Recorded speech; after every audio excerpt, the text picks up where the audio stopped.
There's been a kidnapping. It's Rachel, the daughter of the president of Sertia. Get into the castle and rescue Rachel. Sometime, somewhere, someone is plotting a government overthrow. A small republic is in danger. Hey everybody, welcome back to Video Game Episode. Today I got a brand new retrospective starting for you guys today called Crisis Center, where we're going to be taking a look at every single mainline Time Crisis game ever made. Because if you know two things about my channel, I absolutely love arcade games, and light gun gaming is my favorite genre. And when you take the original Time Crisis and the massive hit it became both in the arcades and on PlayStation 1, you have something that I would definitely designate as a Hall of Fame level good arcade game. So over this series, we're going to be going over every single Time Crisis game ever made, how it progressed compared to the game that came before, and just basically talking about the franchise as a whole and where I hope it goes in the future.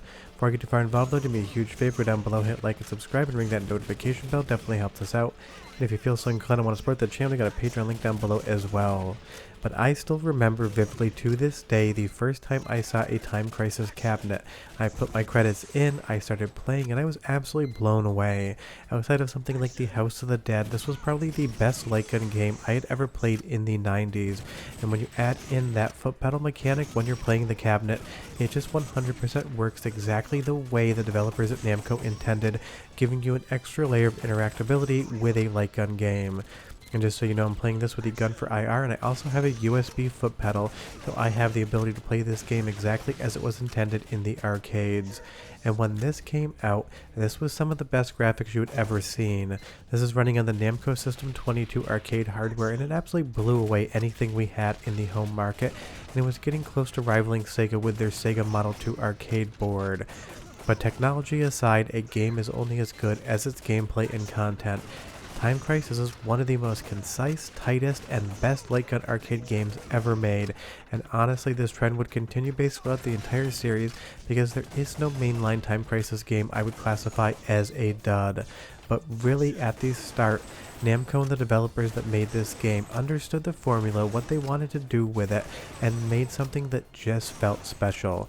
If this is close to any game, it would probably be Virtual Cop from Sega, but it plays more like a James Bond action movie game compared to something like Virtual Cop feeling like it is just Lethal Weapon in arcade form. And you'll see we're already through stage 1 here. The best part about Time Crisis, especially in arcades, is it's not a very long game whatsoever. It takes about 22 minutes from start to finish. You get in, you get out, you have some fun, and you move on with your day. And of course, for being a 90s game, the story is absolutely hokey, but it works in context with what's going on here, and it definitely has some movie inspirations and even some Easter eggs hidden in the game that I'll point out when we get across to them. But one of the best things about Time Crisis is the overall pacing, especially in the first game.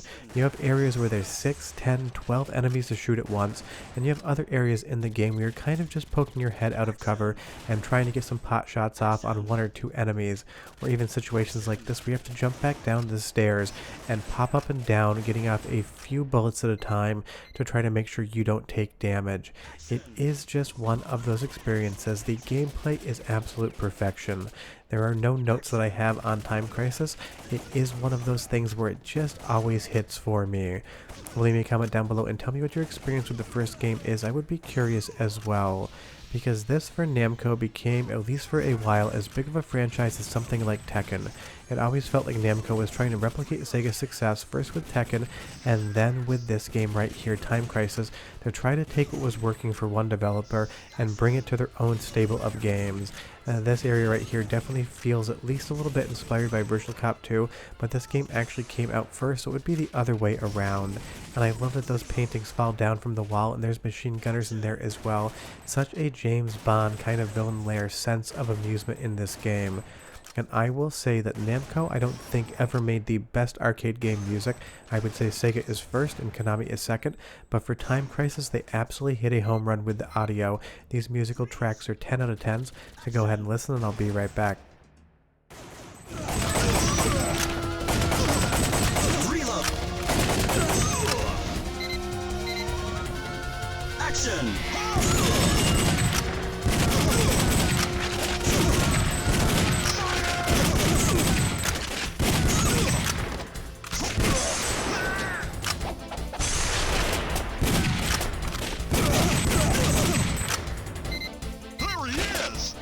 Action!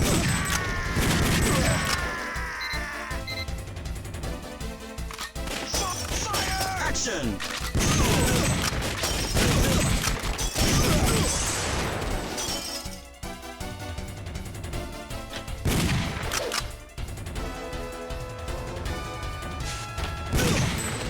Honestly, that music is just something that every single time I hear it, it hits, and it feels like it could be ripped straight out of a 70s or 80s James Bond movie.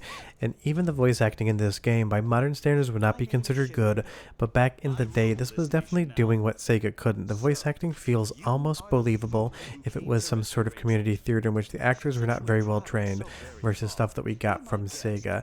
And again, just look at the graphical fidelity here, not from the 2025 lens, but from being back in 1995.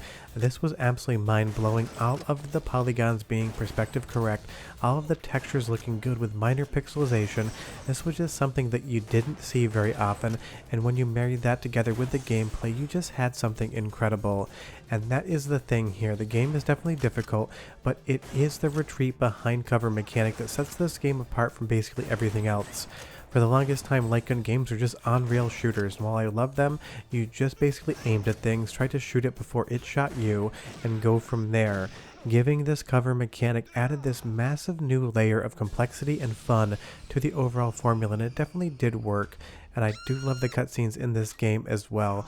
They're basically just hokey action in that 80s style, and they just work. And every time I see these cutscenes and these graphics, I absolutely fall in love with it all over again. And that is the thing, the 3D on this game was just good enough to be able to age gracefully, and the gameplay is so incredibly good. Honestly, this would stand toe-to-toe if you released it today with modern graphics. Although I do love the fact that dude here is just going to jump off of this clock tower, probably plummet like 50 feet into the air, and somehow he doesn't just have both of his leg bones shoot straight through his skin. If you do that in real life, I promise you you're going to have a bad time, but of course this is a James Bond style game, so you can do things with your body that would just impossible. And that is really why this game works so well.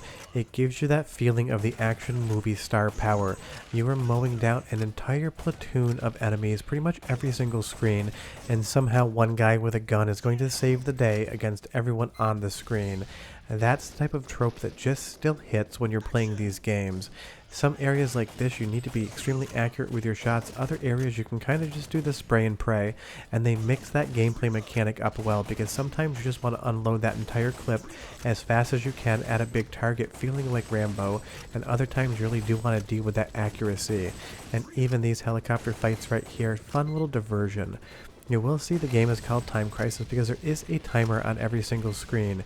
If you run out of time, you lose a life, and you'll have to take a continue from there. So it does make you play a little bit faster, and once that timer does start clicking down, it makes you a little bit more stressed. So I would say that it is a fun mechanic. The timing always feels fair, at least at the normal difficulty on the arcade board. But operators could and would up the difficulty on the timer, giving you less time and a harder game at the same time. So if you ever played Time Crisis in the arcades and you felt like no matter what you did, you didn't have enough time, that was the operator trying to get a few more quarters off of you and make the game harder to earn more revenue. And that's always the thing about arcade games. Sometimes the operators get a little bit too greedy and dial it up a little bit too far, making you not like a game that you otherwise would have loved at normal difficulty. The great thing is this game emulates extremely well in MAME, and whether you have a gun for IR, Sinden, or any other option, it is going to control extremely well. And I can't recommend enough, grab yourself a $15 USB foot pedal. It is one of the best modifications you can have to a game like this. Step on the pedal, you come out of cover, step off the pedal, you go back in. It makes the game that much more fun than just using a button on the side of whatever light gun you choose. And of course this was ported to the PlayStation 1 as well. It was an excellent port and a huge seller for Namco, and it is still a game I have in my collection. But I love this lab area here as well, and visually some of these pastel colors they pick just 100% do it for me and feel like colors I would have chosen for the channel as well. That's how long I've loved these overall colorways, and if you can't tell already, whatever is going on in the world of Time Crisis has a crossover with The Fly, because those are definitely teleportation pods, and I honestly expect Brundlefly to come out of one of them. And honestly, I'm really surprised that Time Crisis never tried to do a little bit of a horror crossover with something like the House of the Dead concepting in the Time Crisis universe. But even this hall here, those crimson reds, all of those church pews, it is such a vibe, it's such a unique game, and it just 100% works. And I'm going to give you one sound sample of some of the voice acting because it is relatively good, and I'll be right back. Oh, You're finally here to save me. Let's end this once and for all. Just to be sure.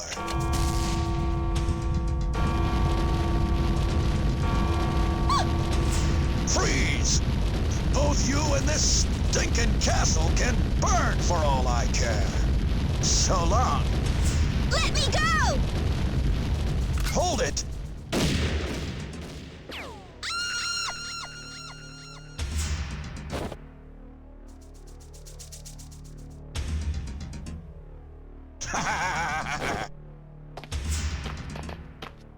I mean, I guess good is a subjective term as it is for anybody, but I do love the voice acting here, and Wild Dog is going to be a main staple in this series. He's going to go through so many different trials and tribulations. You're going to think he's been dead multiple times, and somehow magically he's always going to reappear. And I love this gun battle around the fountain as well. It is so unique and so different. And that was really the thing when Time Crisis came out. It felt both innately familiar because we'd played a ton of light gun games, but it was from Namco, it had a pedal and a completely different theming, and somehow it felt like a game genre you'd never played before. And I love that he drops the detonator here and is going to absolutely blow himself up, and that is not going to be the first time that Wild Dog explodes in this game and somehow shows back up in the franchise. And I even love the credit sequence here. Obviously she just got shot in the arm, it was a graze wound, so she's going to be totally fine. And our hero here is just going to officer and a gentleman her all the way to the helicopter. There's so many movie inspirations here if you just take a look at it, and honestly this game is just one of the best games of all time, arcade or home console. So it's going to be fun to do this entire retrospective. We got a lot more coming up. If you have any questions or comments, leave them down below, but short of that, we're done, and I'll see you next week for Time Crisis 2. Bye bye.